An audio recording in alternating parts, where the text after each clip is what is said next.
Lovely morning to all of you. Good morning. Hope you're doing well and you're so excited as I am to be in this part of the world here today in this room. Are you excited? You sure? Excellent. So thanks, Tariq, for. I've never thought I can make you an MC one day in my life, but I did it after 15 years working with you. So here you go. You've done a good job. Tariq, you mentioned that the fish, they have problem when they get outside the sea, but I think nowadays they have problem inside the sea itself with this much plastic you're dumping on the sea. So really they have two problems. If they get out, they die. If they go inside, they die. And they make people die because we eat the fish after they eat those toxic things on the plastic. So you could imagine how severe things are getting here. Well, thanks for those who flew all the way from different parts of the world to be part of this 5 days Congress. Thanks for those who came from states, who came from Bahrain. We have 2 professors from Bahrain. We have from Oman. And we have from great friends from Singapore, one of the good countries I've been traveling back and forth for the last 17 years in my life now. And we did so much with this lovely little country. Thanks to people who flown all the way from India, Pakistan, and we have delegation coming from South Africa.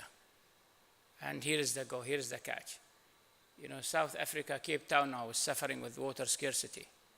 And when you enter the airport now, they will say that you have maximum 50 liters a day to use. And unfortunately, probably you have to queue like everybody's queuing on that city to get that water. Now, the catch is that this even 50 liters is not enough. If they still don't get rain and don't get water, then first week of April, they have what's called the day zero, where they will have no water on the tap, you know, especially feeding the farmers and the fruits and the vegetables. You could see on the food scarcity also on the other side. One thing I need you to remember that Cape Town sits on the 2 oceans, yet they're suffering that much. Cape Town used to be called, and is still called, the green city of Africa. Now that green city is dying because of no water. So you can see how things could turn overnight on us. So I keep always saying this, water is a problem when we don't have it, and water could be a real severe problem when you have it too much. Like the hurricane we had a couple of months back in the States, where we had a couple of people died in different parts of the States, one of the most advanced economy and countries and superpower in the world, but yet when they had too much water, they never knew how to deal with it, how to do with it, and people were just dying just like that. So both sides, we need to have innovative and great solutions.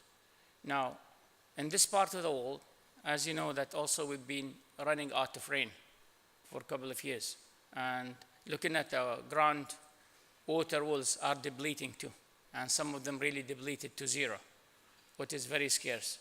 Now, thanks God that we sit on a small ocean or the Gulf, and through that we did a desalination. But how much you can do? Now, my fear is that when you suck, the Gulf is a lake, a big lake of water. And by sucking the same water, treating it and sending the brine and high salt back to the sea, there will be a time when this tends to be like a dead sea, full of salt and very difficult to manage and to run. Why? Because you don't have rain also to equalize somehow that lake. So there is a real severe problems. If we speak about sustainability, as I said, you have to look, the basic definition of sustainability is about the present time and the future together. How to integrate, and I think the big gap, the missing piece on the whole sustainability equation is the gap between the today and tomorrow. No one so far I could come across who could bridge this gap in a way that, yes, it can sustain or they can assure us of things. Why? Because things got so much rapid, so much fast that we never thought it could be done, like the issue at South Africa at the moment, yes? So there's a lot to be done. And again, by the way, a couple of months back, state of Johor in Malaysia, they were running short of water. And thanks God that the Singaporean, they had advanced thinking earlier. And first time ever that Singapore, which was buying water from Malaysia for over 50 years, for the first time, they're giving back a legacy. They're giving back water to Malaysia to survive in Johor, because they were running again short of water. So you don't know when things tend to be so much rapid and so much bad. Again, I'm happy to be handpicked by His Highness, Dr. Sheikh Sultan Muhammad Qasimi, ruler of Sharjah, to be one of the board of trustees, a member of board of trustees of Sharjah universities. And this year we have approved, first time ever, I think, on the whole UAE, a full-fledged program and a bachelor degree on water management and desalination. And thanks for Dr. Nadal. I think he's done a great job in preparing the file for us. It was A class, I tell you what, Dr. And being on the board, I think I did a little muscling to get everybody agreed on the importance of water and why we need this program, because this is the first time ever such program are offered in the whole UAE. But I'm really happy that this program is running through the higher education now for accreditation, and inshallah within a year or two, it will be one of the program taught. So that will be really great to have some expert in the desalination and water management, because really it is the talk of the town today.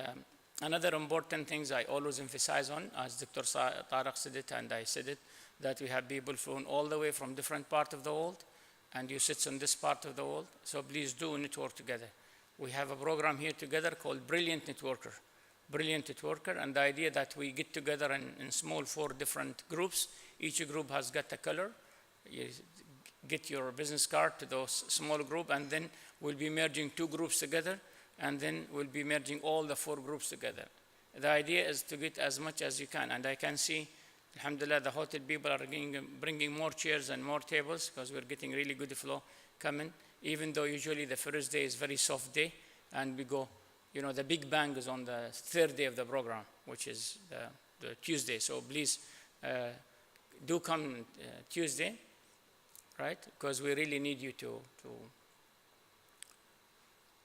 contribute and to listen and get knowledge out of the things. Now, 2 things I trying to emphasize on, that we need both the theoretical and practical.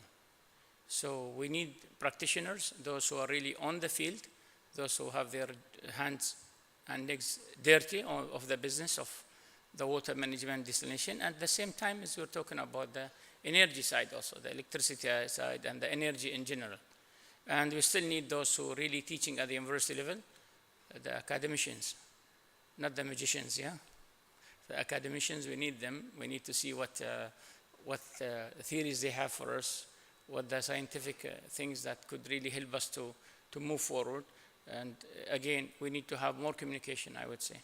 Very much communication between both parties, between us who are really sitting on the ground, on the battlefield, and with those who are sitting at the university and trying to teach our young generation. So we need to make sure the right education, the right challenge goes to both, and we make a difference, and we make a difference. So my best wishes for the speakers today, and please do as much as you can interaction with the attendees over here, and I'm sure you can go back home today itself with some knowledge you can carry.